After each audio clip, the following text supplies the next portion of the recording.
Mesdames, Messieurs, bonjour et bienvenue dans ce deuxième numéro du journal de la FIDAK consacré à l'actualité de la foire internationale de Dakar. Tout de suite, le sommaire.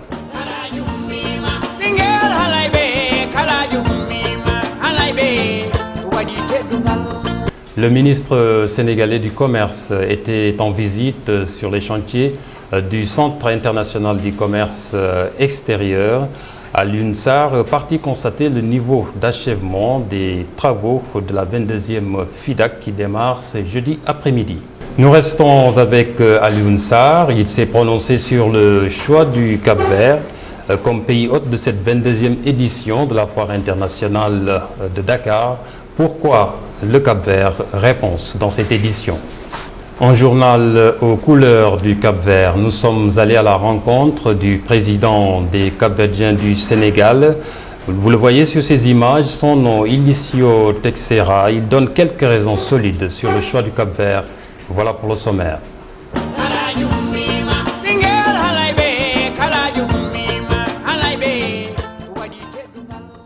Bienvenue à tous. Je vous le disais dans les titres, Alioune Sarr, le ministre du Commerce, était en visite sur les chantiers du Centre international du commerce extérieur du Sénégal.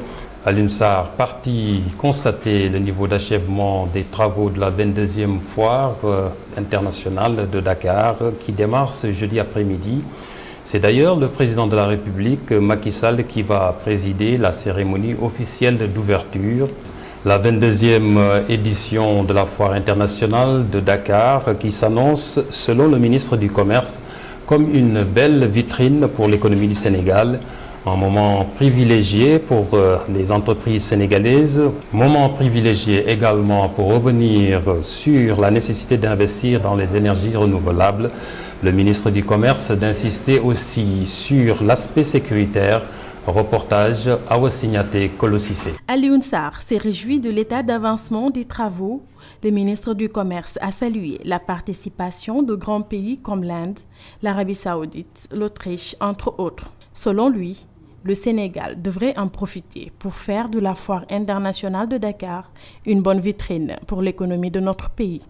Nous avons également noté la participation de très grands pays, notre pays ami et frère, le Cap-Vert, mais également l'Arabie Saoudite, l'Autriche, de très grands pays, l'Inde qui seront là également cette année. Et tout cela montre que le CICES sera aujourd'hui en mesure de vraiment d'organiser une foire qui sera une très bonne vitrine. Et je crois que c'est vraiment une bonne opportunité pour le Sénégal de montrer le Sénégal fort, le Sénégal qui gagne, le Sénégal qui innove. Parce que les entreprises sénégalaises seront là dans tous les secteurs, mais également les ministères, le gouvernement et tous les services de l'État. Le ministre du Commerce a par ailleurs rappelé la nécessité d'utiliser les ressources disponibles en matière énergétique. Le choix des énergies renouvelables comme thème de l'événement s'inscrit dans la volonté d'apporter de l'énergie nécessaire aux besoins du Sénégal. À cet effet, des ingénieurs doivent être formés, des entreprises de création de panneaux solaires mises sur pied. Le but étant de baisser le coût de l'énergie au Sénégal. Le gouvernement a aujourd'hui une politique énergétique, du mix énergétique, où on va de plus en plus mettre de l'énergie renouvelable dans l'électricité que nous consommons au Sénégal. Parce que d'abord en termes de coût, mais aussi en termes d'environnement, d'équilibre environnemental, mais également de création d'emplois. Parce que vous savez maintenant, le secteur de l'environnement crée énormément de richesses, énormément d'emplois. Si demain, à travers la valorisation de ces énergies renouvelables, nous arrivons à ce que dans nos instituts de formation, nous puissions former des ingénieurs spécialistes des énergies renouvelables, où nous puissions avoir des entreprises qui fabriquent des panneaux solaires, où nous puissions également avoir des entreprises qui travaillent dans la biomasse, tout cela crée de la richesse, crée de la valeur et naturellement la thématique qui a été choisie par le CICES cette année est une thématique actuelle, mais également c'est une thématique qui est importante aussi pour l'économie nationale, qui entre parfaitement dans la politique fixée aujourd'hui par le président de la République et comme vous le savez, qui est d'apporter de l'énergie maximum au Sénégal. Nous avons plus de 10 heures de soleil par jour. Il n'est pas normal que nous puissions continuer à consommer de l'énergie assis sur du pétrole alors que nous ne sommes pas producteurs de pétrole. Donc ça, ce sont des questions qui sont vraiment éminemment stratégiques et je crois que c'est extrêmement actuel et je m'en félicite. La foire internationale de Dakar, c'est des milliers de participants et des visiteurs. Le ministre du Commerce s'est dit rassuré par les dispositions prises par la gendarmerie nationale pour assurer la sécurité des hôtes du Sénégal et des Sénégalais. Mais j'ai surtout insisté sur la sécurité. Parce que vous savez que quand vous recevez plus de 350 000, 400 000 visiteurs, il est important que ce dispositif soit mis en place. Nous avons rencontré des éléments de la gendarmerie qui nous ont vraiment rassurés par rapport à ça. Il faut également que les étrangers qui viennent au Sénégal durant cette période de la foire soient également dans des conditions de sécurité, parce qu'ils seront aussi des ambassadeurs de ce qu'ils auront vu au Sénégal. Un appel est lancé à l'endroit des populations pour qu'elles prennent massivement part à l'événement. La foire ouvre ses portes ce jeudi 28 novembre sous la présidence effective du président de la République, Macky Sall.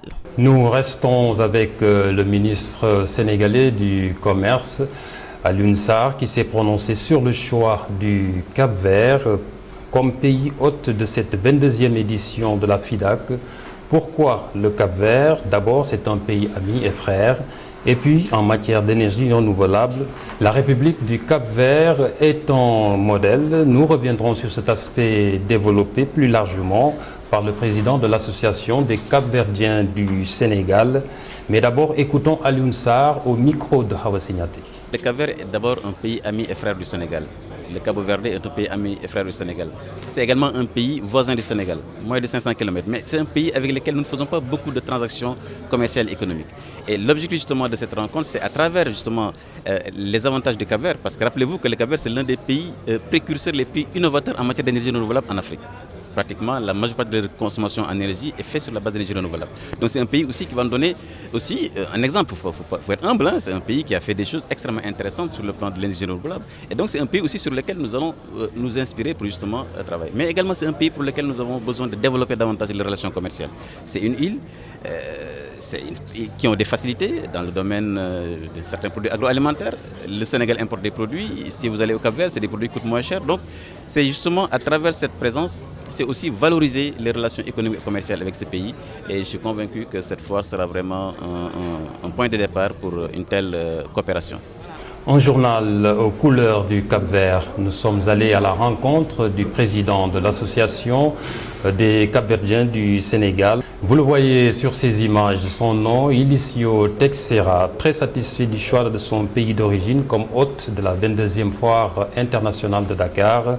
Il donne les raisons solides qui peuvent sous-tendre un tel choix. La culture d'abord, ensuite la politique énergétique et enfin la politique d'autosuffisance alimentaire. Reportage Awa Signaté à Tanarba.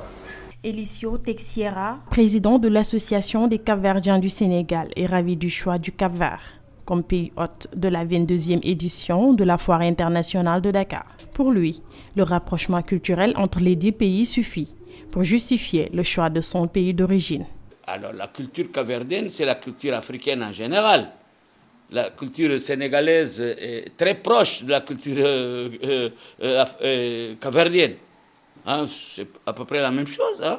Nous avons déjà prouvé ici par la réalisation de la grande fête de Saint-Jean, qu'on dit. Vous êtes au courant certainement. Vous avez peut-être assisté à une de ces fêtes-là.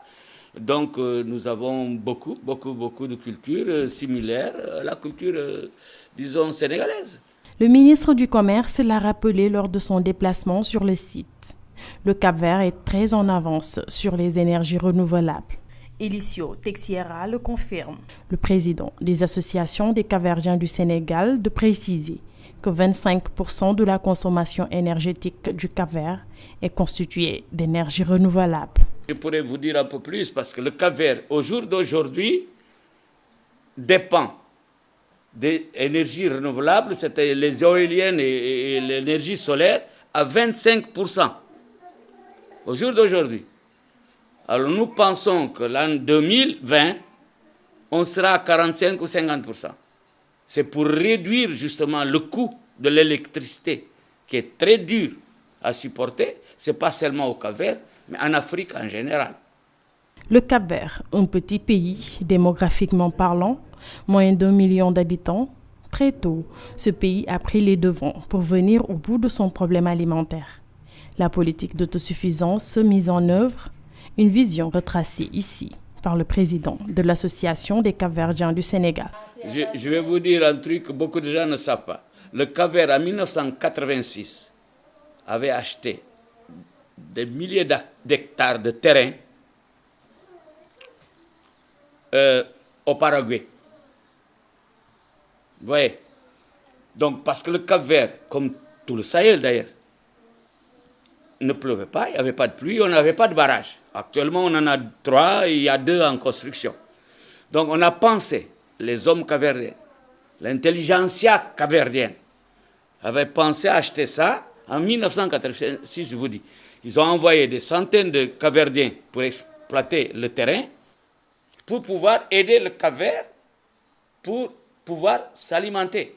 Parce que c'est, déjà, il ne faut pas avoir honte de le dire, des gens sont crevés de faim au Cap-Vert. Donc, actuellement, il y a des bateaux qui sont sur la route parce que ça produit, mécanisé et tout, 15 000 tonnes de céréales. Nous avons construit des silos au Cap-Vert. C'est pour stocker ces céréales-là. Alors, comme nous sommes membres de CEDEAO, nous en réjouissons, d'ailleurs, on est content de l'être. Nous allons maintenant créer des industries pour transformer ces produits-là, que nous allons vendre aux diasporas capverdiennes, que nous allons aussi vendre à CEDEAO. L'association des Cap-Verdiens du Sénégal existe depuis 18 ans. Elicio Texiera en est le 3e président. Mais il existe d'autres associations capverdiennes, comme celle des femmes catholiques, des jeunes, entre autres. La satisfaction, c'est également chez les Cap-Verdiens interrogés, même si tous n'ont pas été informés du choix du Cap-Vert comme pays hôte. Ils estiment que la FIDAC leur permettra d'offrir ce que leur pays d'origine a de meilleur économiquement et culturellement. Et pour les Cap-Verdiens du Sénégal, c'est une opportunité pour s'approvisionner en produits du terroir. Voici leurs propos qui sont recueillis par Hawa Signaté. Je n'étais pas au courant que le Cap-Verdien allait venir pour la 22e édition. Je n'étais pas au courant. Je lis beaucoup les journaux, je lis 5 journaux par jour.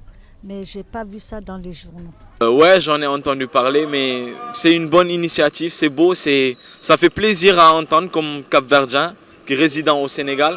C'est un truc qui fait plaisir parce que c'est un pays tout petit comme le Cap-Vert qui fait partie de ce genre de cette organisation, je veux dire. Bien, ça c'est beau à entendre, quoi. C'est magnifique. 523 000 habitants à peu près. Mais c'est un pays, mais c'est magnifique. J'espère qu'à partir de ce programme, il y aura des gens qui vont aimer, qui vont un peu plus connaître notre culture, notre mode de vie et peut-être partir pour un séjour au Cap-Vert et connaître. Très très contente. Que Dieu fasse que continue longtemps comme ça. Qu'il n'y ait pas de problème entre nous, quoi. Que tout aille bien. Oui, surtout des produits nous qu'on n'a pas ici. Tout ce qui vient du Cap-Vert, quoi. Le grog, le machin, enfin tous les petits trucs, les chorizo, enfin les trucs du Cap-Vert que nous, on n'a pas tellement l'habitude, mais que les Cap-Verdiens apprécient. Écoutez, je suis très contente, ça me réjouit, parce que parmi tant d'autres pays aussi, vous avez choisi le Cap-Vert, donc on ne peut être que fiers. L'appel que je lance aux Cap-Verdiens, c'est le jour de la manifestation, qu'ils viennent en masse pour représenter leur pays. Voilà, de goûter au cachupa, c'est le plat national du Cap-Vert.